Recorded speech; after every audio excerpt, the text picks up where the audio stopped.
So here's a story from a game that I ran for my brother and sister in 5e Dungeons & Dragons. The party was a Earth Genasi monk and a Tiefling bard, both level 1, and they were wandering around looking for a quest when they came upon a village of Tortles. These villagers didn't seem like their normal selves.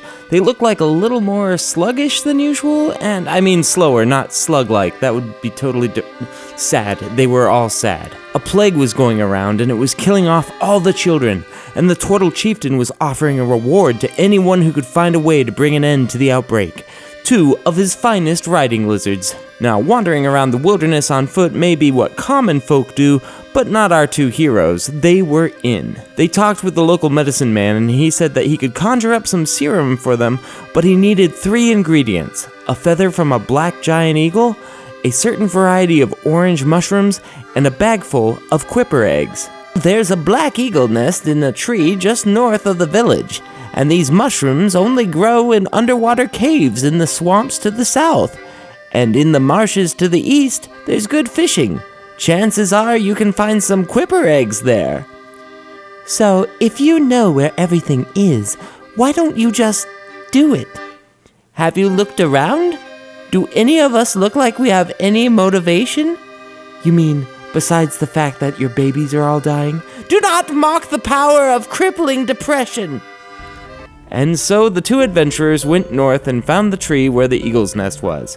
So, who's going up there? Only one fair way to decide. Rock, paper, scissors, shoot! Oh, dang it. How do you always win? You always choose rock. Every time. Ugh. Phew. Hey, look, a black feather. We got it! That was really easy. Uh-oh. A few points of falling damage and a mad dash through the woods later, our heroes arrived at their next destination. A murky swamp with festering mud pits and dead trees that made travel extremely difficult as a light rain began to fall. Talk about crippling depression. Where do we even start looking for this cave? Are there really caves here? How about over there by the fallen tree stump? That looks like a pretty deep pool. Maybe it turns into a cave or something, the deeper it goes.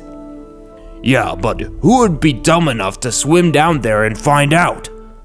Rock, paper, scissors, shoot! Ugh! Hold my robes for me. The pool was very deep, and as the monk explored its depths, he found that it actually curved back upward, coming out into a small pocket of rancid air. There, growing on the rotting, twisted roots, was the faintly glowing orange fungus that they were looking for. Awesome! 2 down, 1 to go. Here, hold this for me while I Whoa!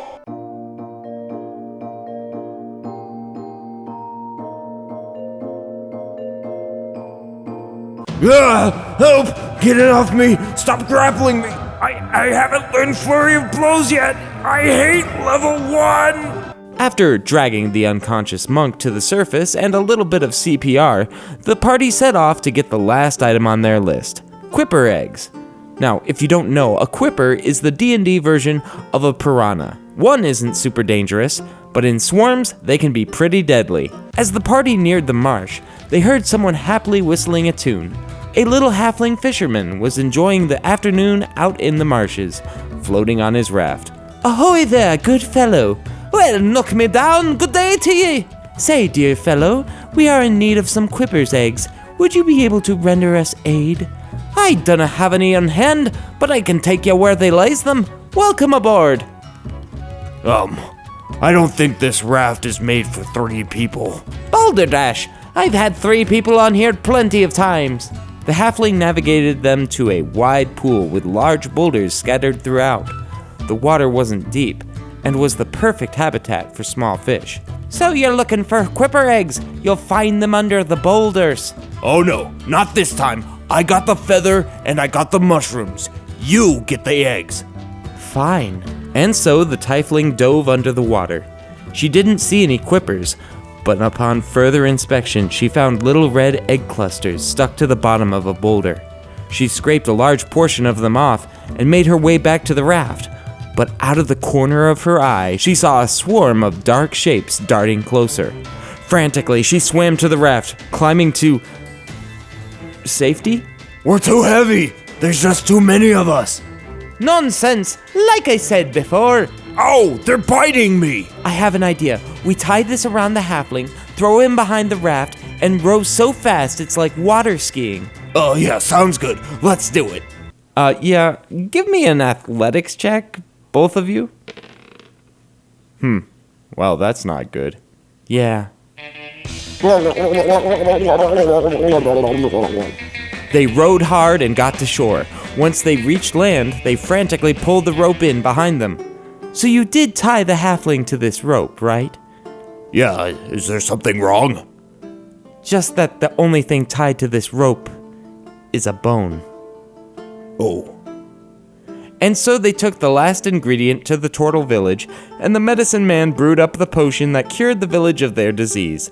The two heroes were rewarded, and as they rode off into the sunset, they agreed that these two giant lizards were totally worth it.